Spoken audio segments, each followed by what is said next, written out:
So if you're preparing for CAIIB exam, then do watch this video till end, because in this particular video we are going to cover the very important topics, and further this video is going to be very important for you for the upcoming exam of CAIIB. So whether you are going to prepare in Hindi mixed English language or you are preparing in English language, both the courses are available with the learning sessions over there, which you can basically be enrolling, signing up at our website, that is mentioned on the screen over there and also present in the description box below. Or you can simply scan the QR code over here and further can navigate to the website over there, or you can alternatively download our Android application, which is available in the name of IIBF Learning Center. And if you are iOS user, do download My Institute application and use the organization code GEGKT and start preparing for the same. We are having the full course for CAIIB, in which we will be covering all the 5 papers of the CAIIB, including the 5 elective subjects over there. And further, those are available in Hindi mixed English language. The electives are available only in bilingual language and not available in English language. But in English language, we are having the full-fledged 4 compulsory subjects, and we are covering the full course videos, which are covered in chapter-wise manner. We are having the full course case study videos, and we are having the chapter-wise professor questions, mock test, mega mock test, each and everything is there. And also, we are going to provide you with the complimentary access to the e-PDF notes, so as that you can escalate your revision throughout the time when you will be preparing for the CAIIB over there. So do enroll right now and start preparing for the same, and don't forget to watch this video till end. And further, if you like this video, do like this video and share this video among your friends and colleagues who have been preparing for CAIIB. We'll be covering it from in a very practical manner. So let us take the case that you want to launch a new product. Okay, so let's take the case that you are a electronic manufacturing company, and further you want to launch a new product and you want to analyze the market. In that particular case, let us take the case that there are 10 lakh people in the state itself, where basically your suggested market it is, there are basically residing 10 lakh people over here. Now these 10 lakh people will be called what? These will be termed as population. No, either way it is that you will be going through each and every people in the market itself, and further we'll be looking at that what are the different scenarios that you can market your product. Okay, so because we will be taking a survey, so it will be the case that we'll be going to each and every person, we'll be covering 10 lakh people, and further we'll be performing the survey, but that would be quite hectic and also a very costlier concern. So we will be doing what? We'll be selecting a small selection, or we can say we'll be selecting a small part of the population itself, and further we'll be conducting the survey over here. Now this small portion or small cut that we have selected out of the population of 10 lakh people, it is said to be what? It is said to be sample. So the process that by which we do select the different entities from the population itself, that is said to be what? That is said to be the sampling. So over there you need to understand the different terms. First of all, it is related to population. So whensoever we are basically concerned related to the mean of the population, it is represented by term mu. It is basically written as mu as such, and its sound is mu. And in case you are basically concerned about the mean of the terms, in that case you'll be basically writing it as x bar over there. So the mean is basically represented in the case of the sample as x bar. In the case of population, it is represented by mu over there. Now what do you mean by the mean over there? Let me give you another example. Let us take the case that there are 50 students in the class. And you want to get the average height. Calculate the average height. That would be related to what? You'll be calculating what? You'll be calculating the mean. That is, if I'm considering this as population, it will be represented by what? It will be represented by mu itself, and it will equal to individual height of each student, that is S1, S2 up to S50, and further dividing it by the number of the students, that is 50 over here. That will be the mean value over here in the case of the population. Same way you can calculate the mean for the sample itself. Let us take the case that out of these 50 students, I selected a sample of 10 students and further calculated the mean value. It will be represented by x bar in that particular case. Is that clear? Further, it is related to, in the case of population, whether we are considering it related to the mean or standard deviation, these are said to be what? These are said to be the parameters. These are said to be what? These are said to be the parameters related to the characteristics of the population are basically said to be the parameters, whereas in the case of the, we are considering the mean and standard deviation or standard error in the case of the sample, it is said to be statistics. Okay, so let me give an example related to it. For first of all, we are considering it related to population. So for population, mean is represented as mu, and further in the case of a sample itself, it is represented by x bar. When we talk about the standard deviation, it is represented by sigma. It is represented as sigma in the case of population, and further for sample, it is represented by small s, or we simply write as a sigma x bar, or we write as sigma x bar. Any of these can be used for this purpose. Is that clear? Further, for the population, we name these as, whether we are talking about the median or mean or standard deviation, we basically call them what? We call them parameters. Okay, we call them parameters of the population, and in the case of sample, we basically name them as statistics of the population. Statistics of the population itself, of the sample itself. Is that clear? That was related to the terminology that we use over there, because it will be quite helpful to you so as to understand when we'll be covering the numerical part, and further when we'll be covering the theoretical part too. Okay, now the question is that how we are going to select the sample out of the population. There are many ways which are over there by which we can select the sample out of the population. Now it's not an easier task, because whatsoever the sample you will be selecting, that must be quite sufficient enough, and that must be covering each and every aspect related to population. Now, what is the main purpose of selecting the sample? Because we want to save our time as well as the cost related to it, and further we want to cover each and every aspect related to the population too. So if you are an electronic company and if you want to conduct a survey in the market, definitely you are basically quite sure, you basically do want to cover each and every aspect related to market, that the sample must be representing the population itself. Okay, so that you must be accurate. So we basically are covering the different scenarios, and I'll just let you know that what is standard deviation and how you can find out the differences related to it.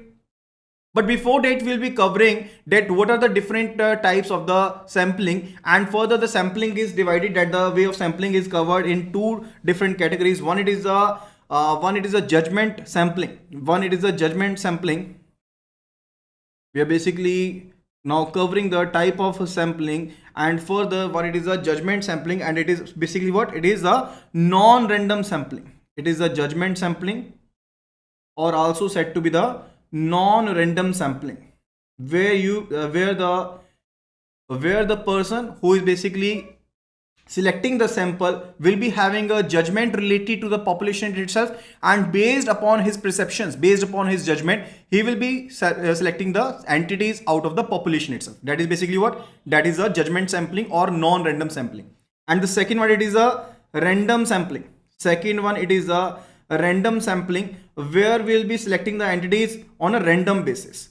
And in case of random sampling, each and every in general, if we say in case of random sampling, each and every entity will be having the equal chance of getting selected into the sample itself. But in the case of the judgment sampling, it will not be the same. Let me make you understand with an example. Let us say that there are 100 students, and further if you are having a judgment related to the students, in that case you will be just considering or focusing on some particular students itself. You will not be covering each and every 100 student now. Each and every of the 100 students, you will be basically considering and focusing only on a number of the students out of 100. But in case of random sampling, we will be selecting the students randomly. In that case particularly, each and every student will be having an equal chance so as to be selected in the sample itself. Is that clear? Is that particular part clear over here? Now random sampling is further of 4 types. Random sampling is a further of 4 types. What are those 4 types? Let us have a look at it. What are those 4 types? Let us have a look at it. Now over here we are the type related to the simple random sampling. First of all, it is related to the simple random sampling. It is simple random sampling. In that case, you'll be basically looking at each and every outcome that can be there, and then you'll be selecting out of those pairs. Okay, let us take the case that you are having the 4 students. And we want to pick 2 out of these. We are having 4 students named A, B, C, D, and we want to pick 2 out of these 4 students, and what would be the different events that can be there. I'll just say it as event, that what can be the different pairs related to 2 students. If I want to select 2 students, the 2 different pairs can be, the different combinations can be 4C2. How we can solve 4C2? It is basically equal to 4 factorial divided by 2 factorial, 2 factorial. So how we can resolve, we can solve it at 4 into 3 into 2 factorial divided by 2 factorial into 2 factorial. So it will be 6 events can be there, 6 combinations can be there, and those combinations will be equal to AB, AC, AD, BC, BD, and further CD. These 6 combinations can be there, and if we want to select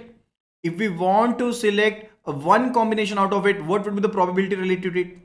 What would be the probability related to it? Probability is basically equal to what? The outcomes, expected outcomes, that is over here 1, because we want to select only one pair of the students over here. So we want, either we'll be selecting AB, or we'll be selecting AC or AD, or BC, BD or CD. Okay, so that is basically one event only. And what is the total number of the events over there? There are 6 events. So that will be the probability related to selecting a pair out of 4 students. And what will be the probability related to selection of person A over here, or person B over here, person C over here, person D over here? Now look at the particular events over here. In this particular case, you will be analyzing that each and every student is appearing thrice in the combinations. Okay, so out of 6 events, each and every student is basically repeating thrice in the system itself. Likewise, if we look at the person A over here, that the combinations are AB, AC, AD. So what would be the probability of selection of person A? What would be the probability of selection of person A? Total events are 6, and further A is basically over there in 3 events, so it will be 3 by 6, so it will be 1 by 2 probability.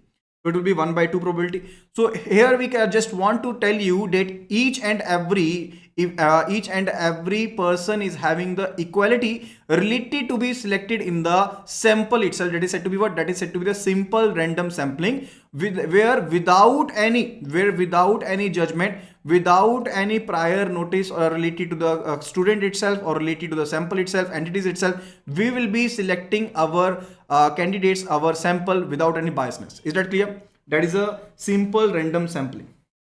Second type of the random sampling, it is a systematic sampling. It is a systematic sampling itself. Now what is systematic sampling? Now in this case also, you basically select the person randomly, but you will be following a system. You will be following what? You will be following a system. Let us take the case that we are having 100 of the students, 1 2 3 4 6 5 7 5 6 7 8 9 10 and up to 100, and further let us take the case that we selected each and every 8th student. Likewise, we selected the student at number 8. First of all, we basically numbered the students, or basically allotted a number to the student, and further after that we selected what? We selected a student. Okay, we selected a particular student. In this case, we are assuming that we selected person each and every 8th student over here. As such, we selected 8th student, 16th student, 24th, 32nd student, and so on. Okay, so such that we basically selected each and every student as a multiple of 8 over here. Okay, now in this particular case, person up to 1 to 7, basically they never got a chance to be selected into the sample itself. Okay, so never, in that particular case also, they never got a chance that they will be selected into the sample itself, because we basically selected each and every 8th student over here. So that is related to what? We are following the system, but the limitation is related to that there is no equal chance that is given to that. That was basically over there in the case of the simple random sampling. Then why will not be going for the simple random sampling? Why will not be using the simple random sampling? Because when we consider the case of 4 students, the possible events were 6. Now let us take an example where we are having 1 lakh a number of the entities in the sample, where we are having 1 lakh entities in the sample itself. In that case, it could be very much costlier and time taking so as to get the particular outcomes. Okay, so that we basically do not go for the simple random sampling, where we are having a large number of the entities in the sample itself. Okay, third type of the sampling that we are going to cover, it is related to what? It is related to the stratified sampling or mixed sampling. Third type that we are going to cover over here, it is a stratified sampling. It is a stratified sampling, or we also name it as a mixed sampling over here. Now what are the stratas actually?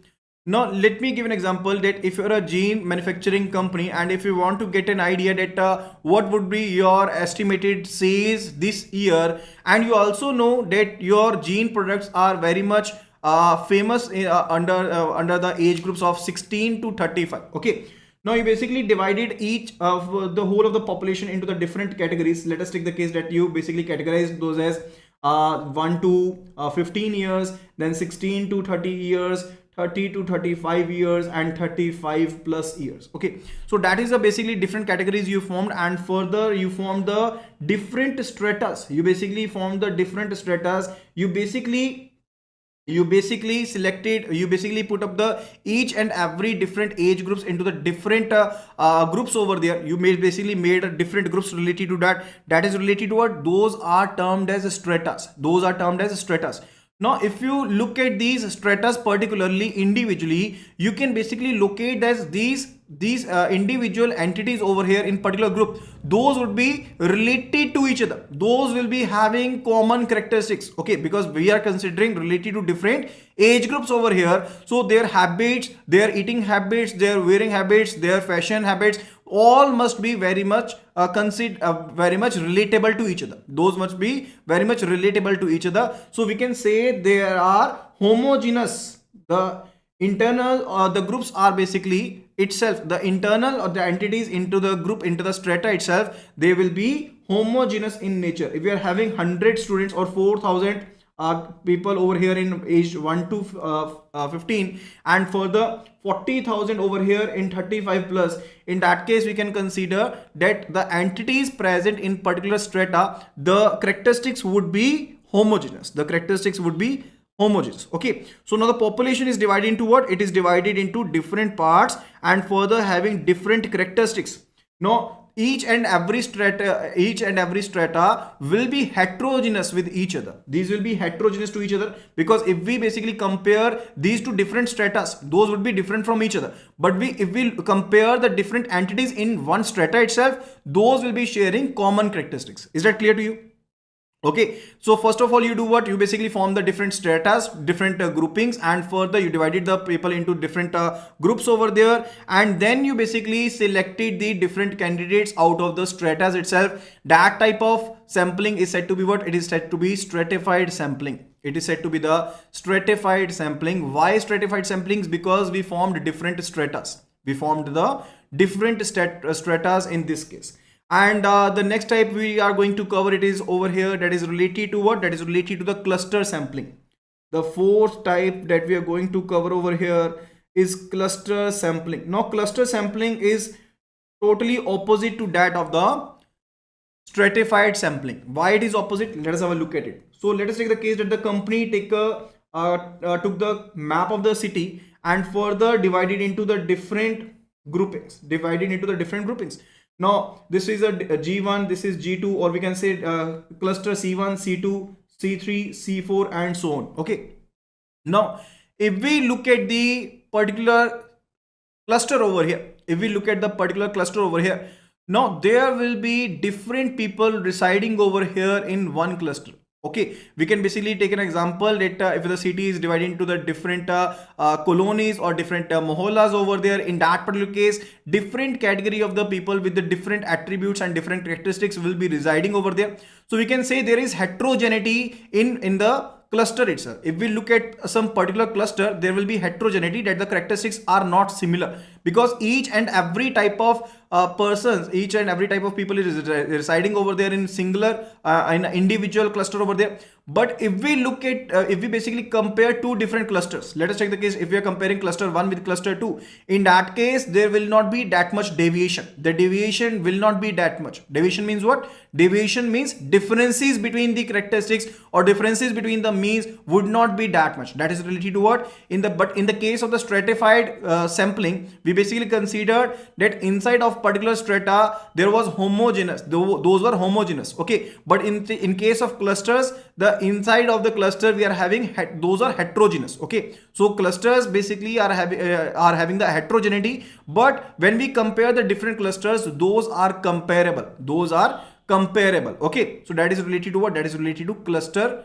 sampling over here. So these are the 4 types related to the random sampling. So we are having 2 types of sampling, that is judgment sampling or non-random sampling, and second one, it is related to the random sampling over here. Further we covered the 4 types: simple random sampling and systematic sampling. Third one, it was stratified sampling, and the fourth one, it is the cluster sampling over there. Is that clear over here? So kindly please do confirm at the earliest so that we could proceed. Kindly please do confirm at the earliest so that we could proceed. Now we will be learning the concept related to the sampling distribution. Now we will be covering the concept related to the sampling distribution. Now basically let us take the case that we are having this population where we are having 100 of the entities. We are having 100 of the entities, and first of all we will be selecting each and every possible sample out of it. We will be selecting each and every sample out of it.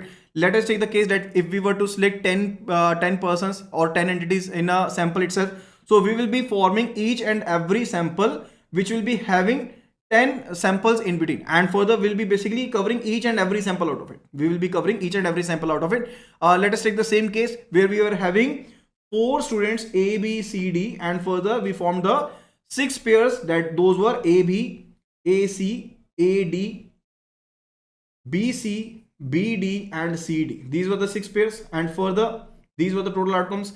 Now we basically are having all the samples which could be formed out of the population itself. So sampling distribution is the distribution of all possible values of a statistic from all the possible samples. So first of all we are having what? We are having all the possible samples, and further we will be having the values of statistics, that is related to the, if we basically calculating the mean for the samples over here, that was basically represented by x bar. In the case of sample, that was represented by x bar, and further we calculated the standard deviation sigma x bar, or by it is represented by simple s, okay. And further if we draw, and further it is related to what? It is related to the sampling distribution when we will be drawing these samples, that the different samples or the total number of the samples that we drew from the population itself, when we'll be basically combining the effect of these samples on the graph itself, that is said to be what? That is said to be the sampling distribution. That is said to be what? That is said to be the sampling distribution. Is that clear?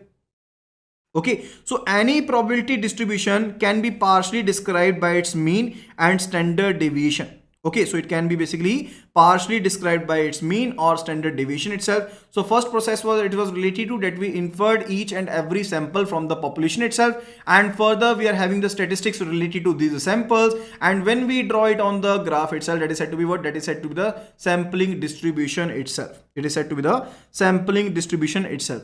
So one, it is a population distribution. The other concept, it is a population distribution. When we basically are having a population, and further we basically having the related to the, we basically drew the graph over here. Let us say the case that this is a graph related to population, and here we are having the mean, and here we are having the mean. That is basically related to what? That is said to be what? Population distribution, where we basically drew the different parameters of the population itself, different parameters of the population itself. Okay. Now let us look at the factor of the sampling error. Let us have a look at the sampling error over there. Now we are having the graph related to population distribution, and further when we basically infer the different samples out of it, and further we are having we drew it on the in the form of the graph itself. Let us say the case that in case of the sampling distribution, the graph goes like that. It is somewhat different from that of the population itself. It is somewhat different from that of the population itself. Now the difference between these two is known as what? It is said to be what? It is said to be the sampling error itself. It is said to be the sampling error itself. It is a variation, or we can say it is simply a what? It is simply said to be sampling error.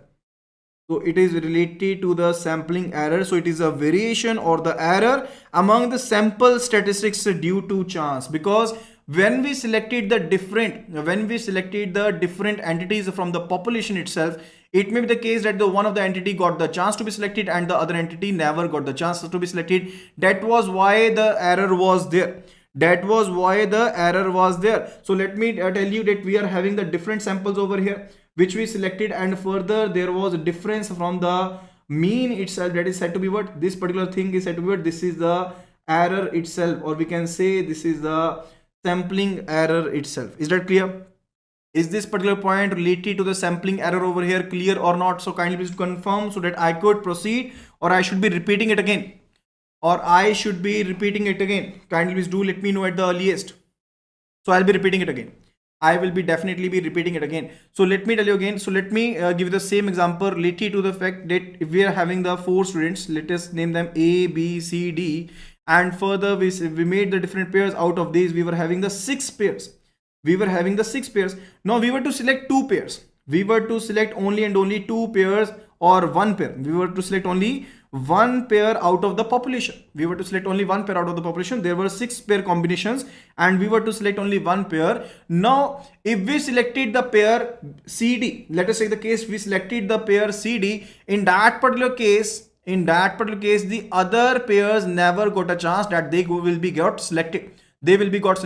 Now when we will be considering the statistics of this sample, if we consider the statistics of this sample, statistics means what? If we consider the mean or the if we look at the standard deviation, in that particular case that would be somewhat different from the population's parameters. Those will be different from the population parameters. Why those will be different? Because it is basically what? It is the sample statistics due to chance.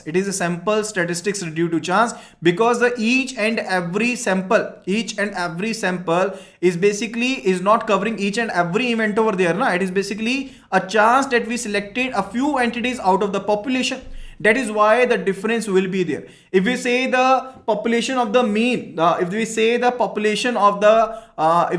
mean of the population was 17 over here, let us take the case that the population mean was 17 over here, and when we selected the entities out of it, the mean comes out to be over here. We said mu, that is the population mean, comes out to be 17, and further when we selected the sample out of it, the mean comes out to be, the x bar comes out to be let us take the case 15.6. Now it is basically somewhat different from that. It is somewhat different from the population parameters. The statistics are different from the population parameters. This is due to what? This is due to the fact that there was no equal chances given to the each and every entity over there, because we never selected each and every entity out of the population. There were a few entities which were selected for the sampling purposes. That is why the error is there. That is why this error is there, and that is said to be what? That is said to be the sampling error. I hope that this would be clear now. Do confirm the same so that we could proceed. Kindly please do confirm the same so that we could proceed. Now we will be solving a question based upon that. So kindly please do confirm the same if you have understood the concept so that we could proceed. And let me tell you, and the another topic that we are going to cover over here, let me tell you, that is related to what? That is related to sample distribution itself. So if the distribution is normal, what do you mean by distribution is normal? That if it is symmetric around the mean, if the population is distributed symmetrically around the mean, that is said to be what? That is said to be normal population. In that case, it is said to be the normal population. If the population is normal population, in that case, what is basically the inference? The inferences are quite simple. Let me tell you what are those. So what is basically normal population? What is the case of normal population? When the curve of the population is symmetric around the mean, it is said to be normal population. And if the population is normally distributed, in that case, the mean of the population is equal to what? It is equal to the mean of the sample itself. And second inference, it is related to that the standard deviation or standard error of the sample is equal to standard deviation of the population divided by under root of n, that is the number of entities in the sample itself. N is basically what? N is related to the number of entities into the sample. number of entities into the sample. So here we can basically infer where the population is normally distributed, that is it is symmetric around the mean. In that case, the mean of the population is equal to the mean of the sample itself. And second inference, it is related to that the standard deviation of the sample itself is equal to the standard deviation of the population divided by the under root of n, where small n is basically related to what? Number of entities into the sample itself. Number of entities into the sample itself, where capital N is related to what? Capital N is basically related to the parameter, that is number of entities in the population, or number of entities in the population itself, that is represented by capital N in the case of the parameters. And for statistics, the number of entities, it is represented by small n over here. So this is how we can basically infer related if the population is normally distributed. And further, you also need to memorize one particular part over here that is related to the z value. That will be using for solving the numericals over here. So in that case, z value is equal to x bar minus mu divided by sigma x bar. So this is related to what? This is related to the z value over here. This is related to z value. You need to memorize this formula over here. That is z is equal to x bar minus mu divided by sigma x bar. Now, how to use this in the numericals itself? So we will be considering that. Okay. So there is a question related to that. So they will be covering a question related to that. So if we say a bank calculates that the individual saving accounts are normally distributed. So bank says that the individual accounts are what? Individual accounts are normally distributed. First thing is given to be that the population is what? It is normally distributed. And further it is said that the mean of the population is given to be, the mean of the population, that is the mu, is given to be 2000. And further the standard deviation, that is the sigma, is given to be 600.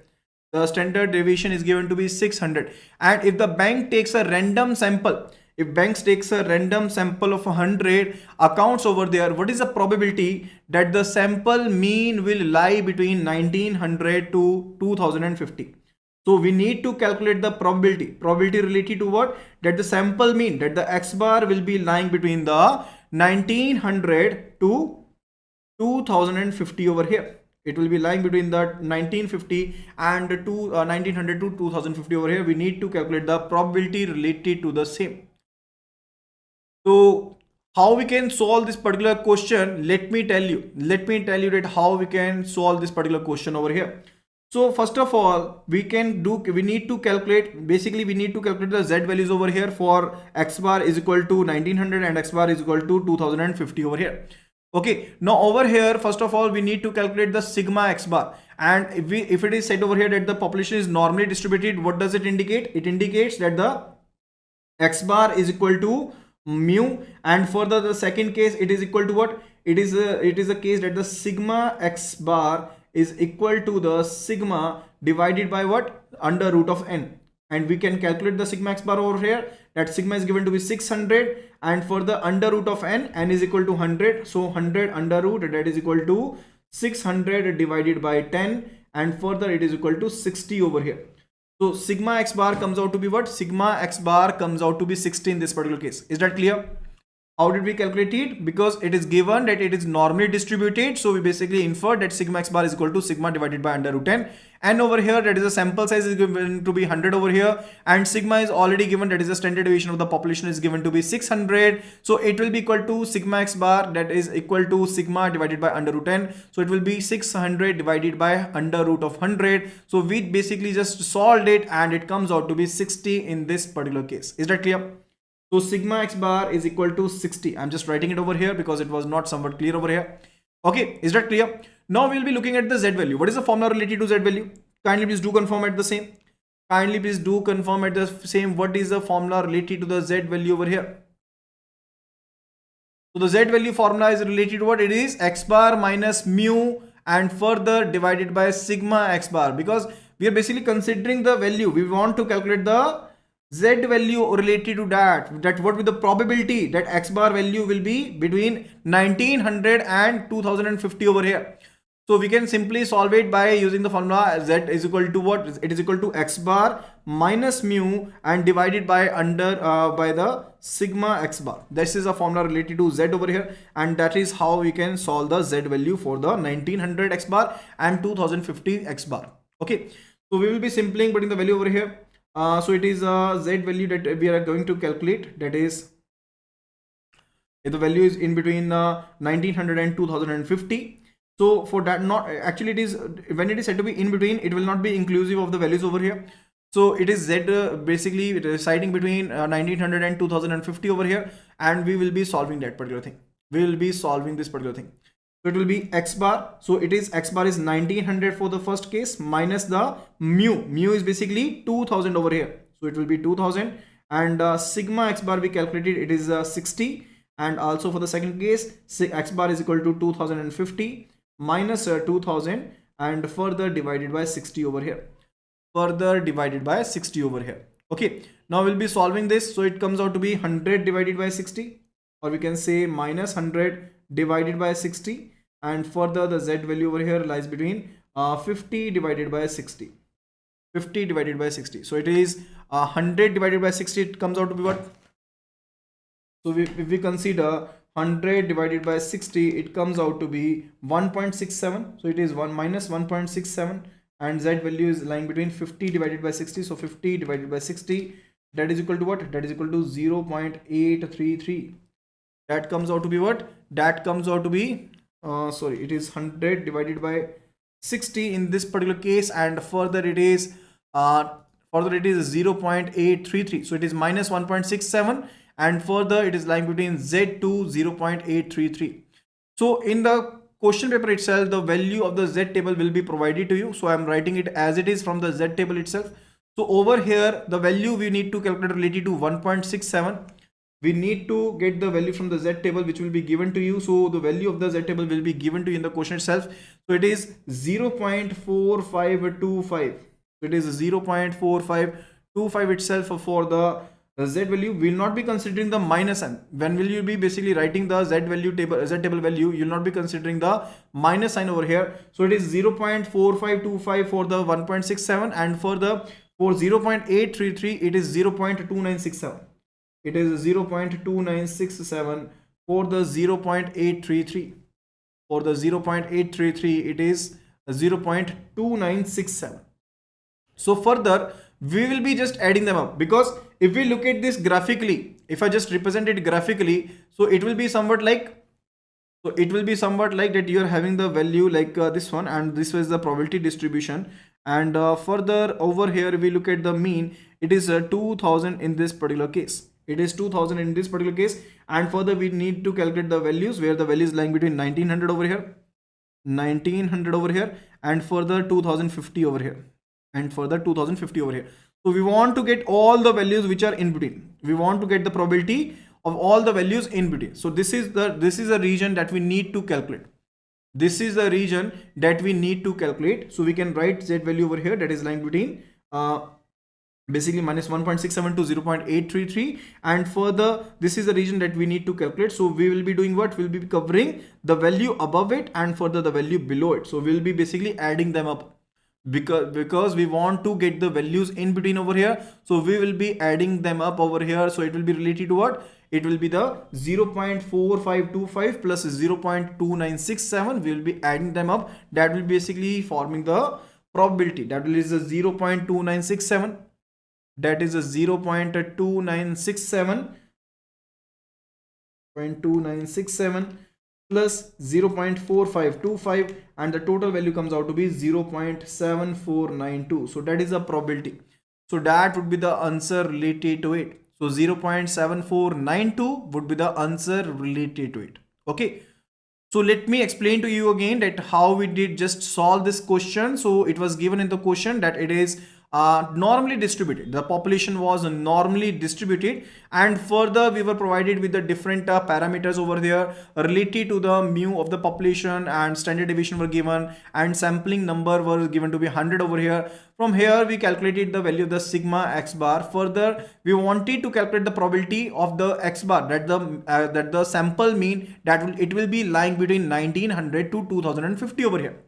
that it will be lying between 2050 and 1900 over here. Are you getting my point now? So we were basically looking at the factor that if we select 100 people out of, if we select 100 people out of the population, what would be the probability that the mean of the sample will be lying between the value 1900 to 2050? That was the question related to it. And what is the criteria that how we can solve it? We were to basically consider the z values for these mean values. Okay, so we just calculated the z values, and further using the z table over here, we basically looked into the different values, and further we solved the z value over here. Why we added up these value over here? Why we added up? Because we wanted to capture the in-between region. We wanted to capture the in-between region. So we will be doing what? So we will be adding them up over here. We will be adding them up over here. Is that clear? Because you want to get the upper region and you want to get the lower region of 2050. So you'll be doing what? You'll be adding the values over here. And further, this particular point would be clear when we will be solving the questions overall. So in the next video, in tomorrow's video, we'll be solving the questions related to that. So that will make the concepts much more clearer to you related to that. Is that clear? So that would be all related to this video. So kindly please do confirm that if you have understood the concepts related to it. So over here, Nitul Davadra has said that he has not understood the last step over here. He has not understood the last step over here. Sir, kindly please look at the factor. I just draw the graph over here. That is normally distributed. That is normally distributed. And further, if we let me just erase it over here first of all, so that I can make you understand well. Okay.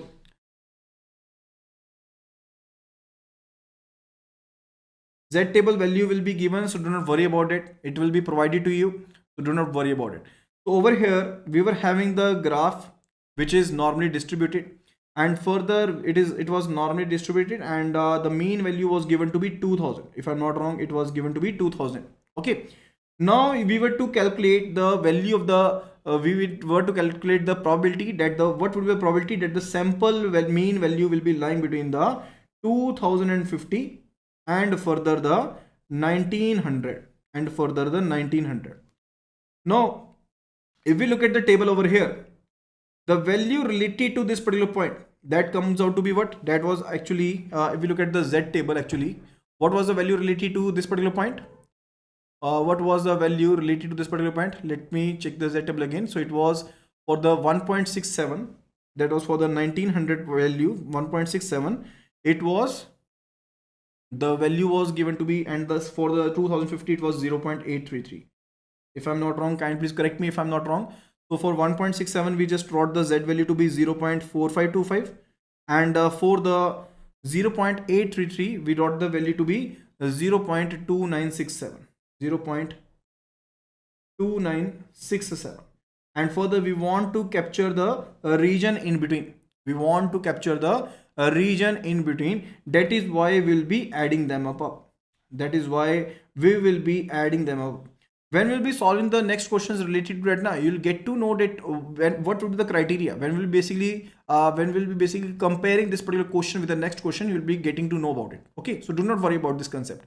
I'll just explain to you in detail over there again so that you can understand it well. So I hope that you must have liked the content of the video. So if you have liked the content of the videos, do give it a thumbs up, and further do share the video among your friends and colleagues who have been preparing for CAIIB, and do not basically miss the course which is actually available. It's actually a pro course and you need not to go through anything else other than this particular course over there. So do hurry up and enroll in the course right now and start preparing for the same.